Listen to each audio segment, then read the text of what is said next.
Julian Justin, Chapter 13, Julian Discovers Self, Part 3. Still outstanding from Julian's understanding was the full meaning of the triangle. The man of mist had informed him that it was a representation of the first 3 initial steps. Julian acknowledged that he was sitting at the apex, but questioned the significance of that. He wanted to know what lessons awaited his discovery. He settled his thoughts as he focused inward on lessons. Much time passed. In a trance-like state, the vision of his last excursion to the copse of cedars appeared. He was shown the smaller cedars surrounding the large one.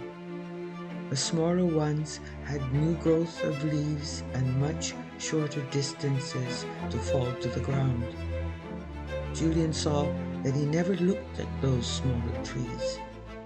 His focus was the much larger tree, to which, though he may have wanted to test his tree climbing skills, he gave no thought to the distance between the lowest branches and the ground. This is where his sight was now seemingly involuntarily focused. And in a voice prodded him, "What do you see?" He did not answer. He watched himself climb with ease. With ease also he crawled over his chosen branch, but before he began to collect the new growth of leaves, he was again forced to look down to the ground. He saw Namchuk in a frantic frenzy way below him, and then the realization: he had not considered the distance. He had been more focused on the climb and gave no thought to the descent. Of a sudden, the death of Ak flashed into his mind as another instance of his single-minded focus leading to disaster. It was too much for Justin to bear. He thrashed himself out of his trance, causing a shock to his system. He felt like his head was exploding.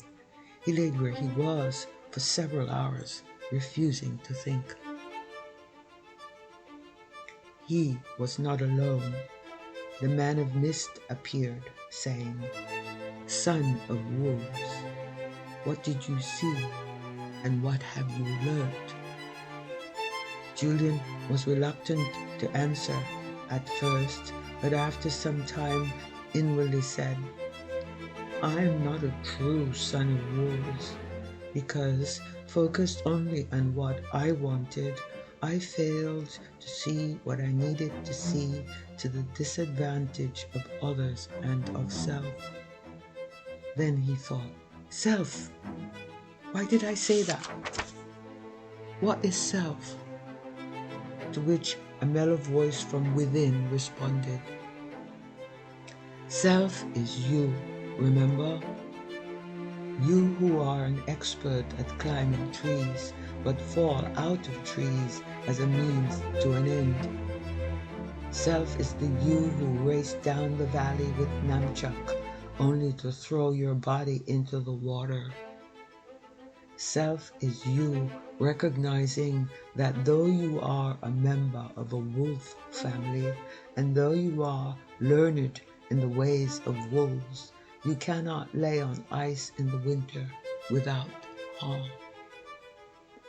Self is the you having no natural defense to predators, man or beast.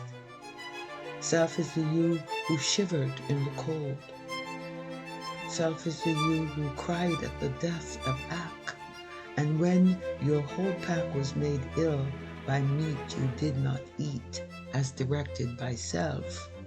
Self is the you who cared for them, watered them until they were able to care for themselves."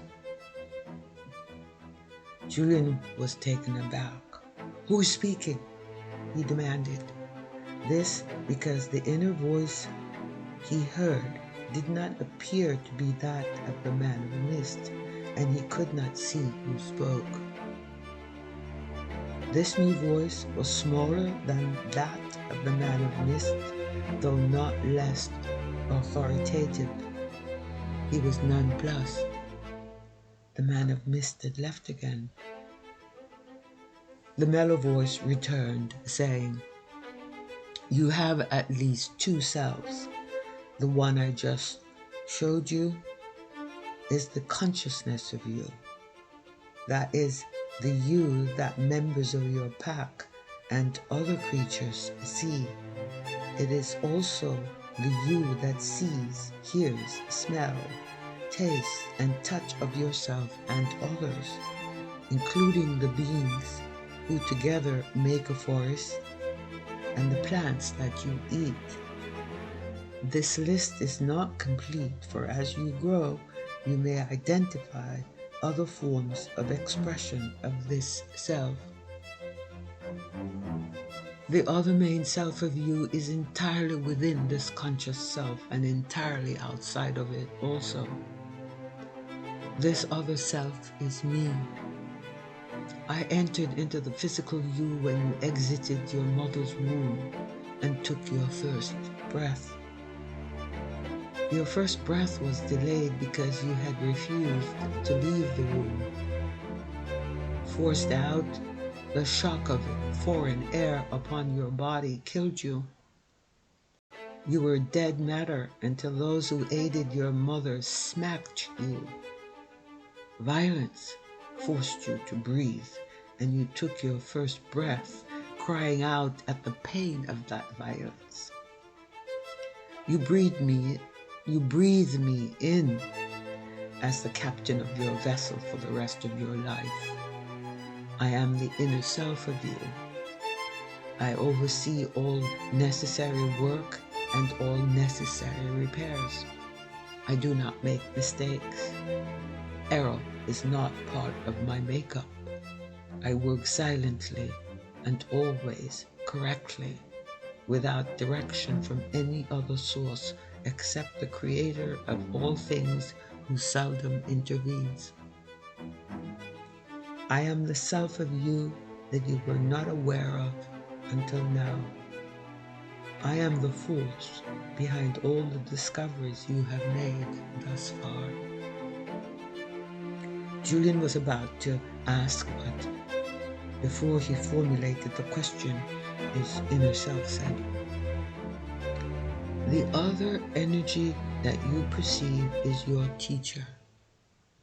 He is one of ancient times, here to guide you, an orphaned child, along the path to be the best human being you can be."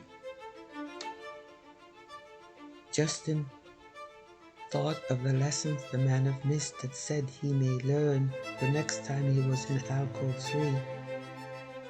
In this one instance, he has learned multiple lessons, all of which require testing and perfecting, all of which require time. His greatest lesson, the one he was most glad to accept and develop with practice, was that he, the man-child, was dual in nature.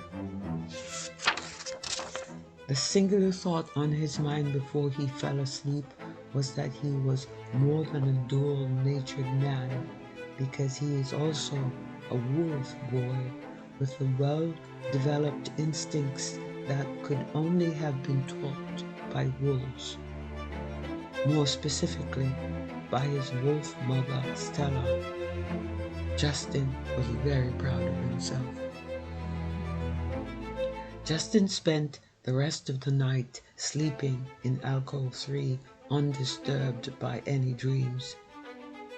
He awoke instinctually with the sunrise. Returning to the mound, he found most of the pack getting ready for a hunt. Not wanting to keep Namchuk from the lifelong lessons hunts teach wolves, Justin, who had other plans, contemplated whether he should stay behind. Ultimately, After putting aside further contemplation on the lessons of Alcove 3, he decided to go along. But once prey was identified, he would spend his time in a tree bearing seeds so that Namchuk can join the hunt. He sat in the tree until the hunt was over. Since Namchuk had to wait his turn in the pecking order of the feast, he returned so that Justin could leave the tree and begin his search for wild fruits, plants, and flowers. Autumn was fast approaching. This has been the perfect time for collecting wild fruits, berries, and edible roots and grasses found in the wild. In the company of the hunt team, Justin made his collections on the way back to the mount.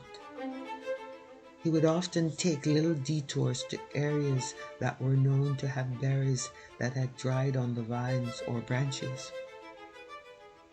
By the time they reached the mound, his rucksack was overflowing. He worked on separating and storing his plant food in the stairwell. Hunting for food was also a blessed respite for Julian, for though he acknowledged the lessons of Alcove 3 thus far, he felt he was not ready to dwell on them. He had already decided that he would not return to Alcove 3 until he fully understood those lessons. Otherwise, more lessons may be added until he could not hold them. So as not to test faith, he asked no questions of either his inner self or of the man of mist. Justin's plan was to take as much time as he needed to fill his food storehouse. The only problem with his plan is that the area around the mound gets unexpectedly cold in autumn, and early snowfall and ice can arrive unexpectedly.